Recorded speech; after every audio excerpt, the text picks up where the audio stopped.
Hi guys, welcome to WRME Live episode 82. Carl is swamped today, and I have closings today. She has some chaos in Paul's Valley today, and so we're recording this for safety and sanity reasons because we love you and we don't want to miss out on a little bit of time with you even if it's recorded. Right. Oh, goodness.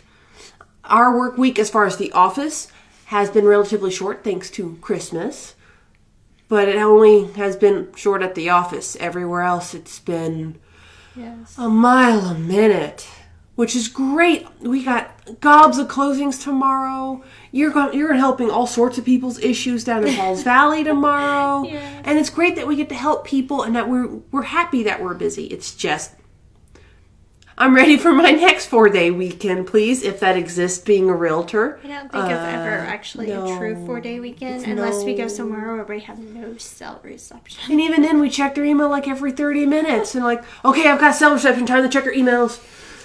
That's like when we went to Bahamas, like literally, we got cell service. Wi-Fi. Yes, take advantage of the hotspot before they charging us crazy for data.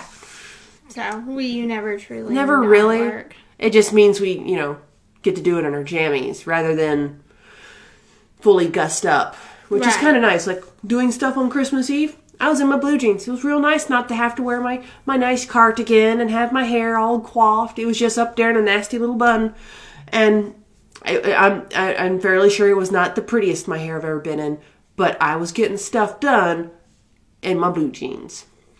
Yes. So we hope everybody had a very Merry Christmas. Oh, yes, Merry Christmas. I know it's have a safe New Year's weekend since it's going to start. I'm sure people are going to start having fun this weekend. Since people are probably starting right now. They're like, blue hair, first shot. Since it's a 4-day weekend again for most people. Not us, but still. Be careful. Yes, please be careful. Although, we're sort of getting to our topic. And I jumped. I was trying to segue, and I segued like a car careening into a guardrail really, really badly and ungracefully. Yeah. It's okay. She does this more often than me. You can tell. You remember the videos? Okay. Our topic today, since I've already crashed into the guardrails, is get all the facts, especially before you panic. And the prime example that came to mind when we were thinking about this was what's called a treatment, repair, and replacement document. You hear us called a TRR. We abbreviate all this stuff for a reason, because half of it's a mouthful. Oh, yeah, the official title is like 12 letters. It's 12 words, and if we used every letter, it would be much. But the synopsis of what a TRR is just when you're in a purchase contract, it's what the buyer would like to be repaired, whether to meet the loan or to meet their concerns. One of the examples I can think of that falls into the meets their needs or concerns is sometimes the roof may not need to be replaced. It just needs to be patched. And the buyer is nervous and asks for a full roof replacement. This is a great one. This is one of the reasons we read through the TRR with our client. Yes. So that way we can understand, they can ask their questions. But we also comes down to the point of the weird questions. Don't be afraid to ask questions if you're on either side of this. Because just like the example I gave, where did they get this idea that the roof needed to be replaced? Right. And if so, I'd like to find that information. Is it on the home inspection? Was it a roofer that came out? And depending on what information we receive, we go, okay, this was done by a home inspector. He acknowledged that he was not a roofer, so we should probably get a roofer out and see what a professional's opinion is. Because it might be truly totaled. It might just need some shingles and a repair job on the north side. Right.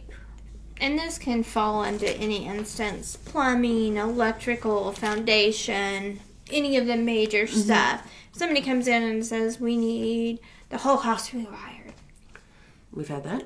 Get an electrician out. It might just be one spot. That's bad. Just whatever reason, this one wall doesn't quite work. Right. And it wouldn't be the first time that it was because of one of those, it's called a GFCI switch. The one near your kitchen sink for when you plug in your toaster. So that way if you accidentally knock your toaster in a sink full of water, it doesn't blow all your electrical and zap you to death. That's what a GFCI is. And occasionally, some houses are wired that if that gets tripped, it takes a whole wall with it.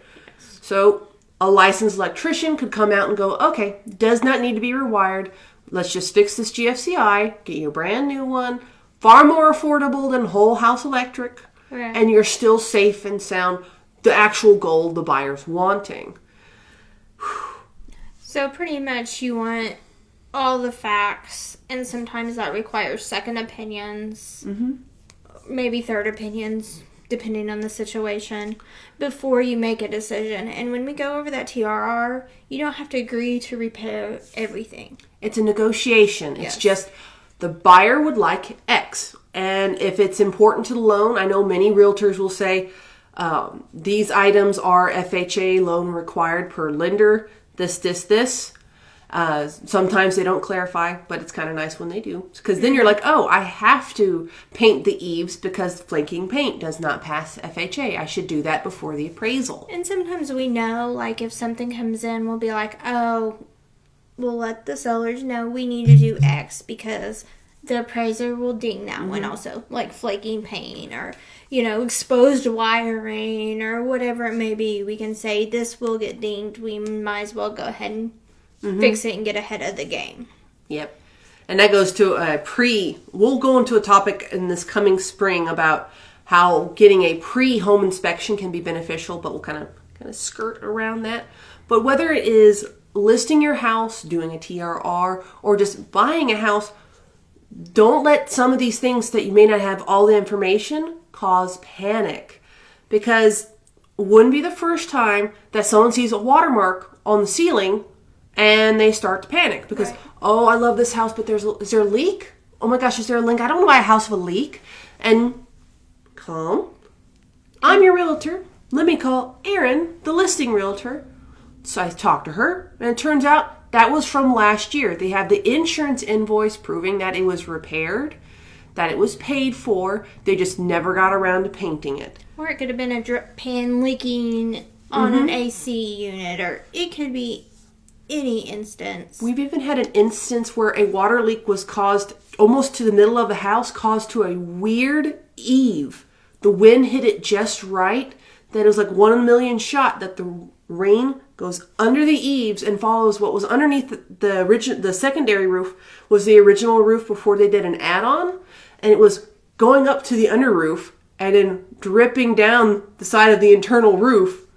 It was such one of those 1 in a million scenarios that it's nice that we have a roofer to vouch that it was one of those anomalies and explain this one little watermark, and it gave the buyer more insight. They now know that every 10, 30 years, every blue moon, there's a chance a watermark might appear right here, but it's going to have to be like borderline tornadic, super psycho, gale force winds and rain for it to actually occur. No real damage, and it's like maybe about that big after a tornadic level of rain. So weird, but it does occur, and asking those questions, getting logical answers allows everyone to feel a little bit more comfortable and be better informed. Because if they love the house, just keeping an eye on this one spot, make sure that no random rain occurs, it's not a big deal for many people. But if it is, you now know and can back away. Yeah, and the same thing on the buying side. If I have a client and we're doing a home inspection, because we're buying, don't freak out about a home inspector's report. Ask questions. Then once we get it back, we'll talk. And we'll decide again, do we need a second opinion? Because of what the home inspector said, do we need to get a licensed roofer out? Do we need to get a foundation person out? Do we need to get an electrician out? So the same scenario goes for both sides. Get all the facts, ask questions, and a second opinions never hurt. And keep in mind that especially on inspections, they're supposed to nitpick. It's what you're asking them to do. They're supposed to find every little thing wrong, even if there's not a lot of things there. And that doesn't mean every little thing needs fixed. They're just doing their job, and then you can deem what is important to your loan, to your safety, to your preference, and hopefully find a happy balance between that with you in the cellar. I can live with a loose light switch cover. I might not be able to live with some electrical wiring exposed. So you pick your battles. My favorite one is the circuit breaker. I had a house forever ago that had like 4 or 5 circuit breakers going to one circuit breaker. Oh, no. Guess who did it themselves? The seller. And I was on the buying side, and I'm like, I'm fairly sure this won't pass the code. Let's have that home inspector take a real thorough look at this. And oh yes, it just happened and really, really, really need real attention, not just, it needs one more, it needs like 4 more circuit breakers. And you have space. You haven't even taken up half the box. Use it. Yes. Oh, goodness, but ask questions. Oh, how does Miss Frizzle put it? I don't know. Oh, Miss Frizzle. I know there's someone out there going, Miss Frizzle knows. Oh, take action, make mistakes, or something like that. Oh, I'm going to get made fun of. It's okay. She's snickering on the inside. I can hear the mocking coming. But ask questions. Don't be afraid to ask questions. And keep calm until we have all answers. Wouldn't be the first time I've seen a client get frazzled. Wouldn't be the first time I've seen a realtor get frazzled because they did not have enough information. And some of it is just trepidation, waiting for the rest of the information to come in. And of course, we're human, and occasionally we get ahead of ourselves. Not so much the seasoned people, but it happens. We sometimes get ahead of ourselves and like, okay, I'm going to do this. I'm going to solve this problem. Oh, wait, they dropped off the paperwork. I don't have to do that anymore. And you're just like, we got to plan ahead, but it doesn't do us any good to fret and panic over it. Right. Okay. I've talked too much already. You can tell by Erin, who's fighting back laughter. She's like, oh, this knit. Oh. Okay. Well, it was very nice talking with you. I believe it is time for us to part. Probably.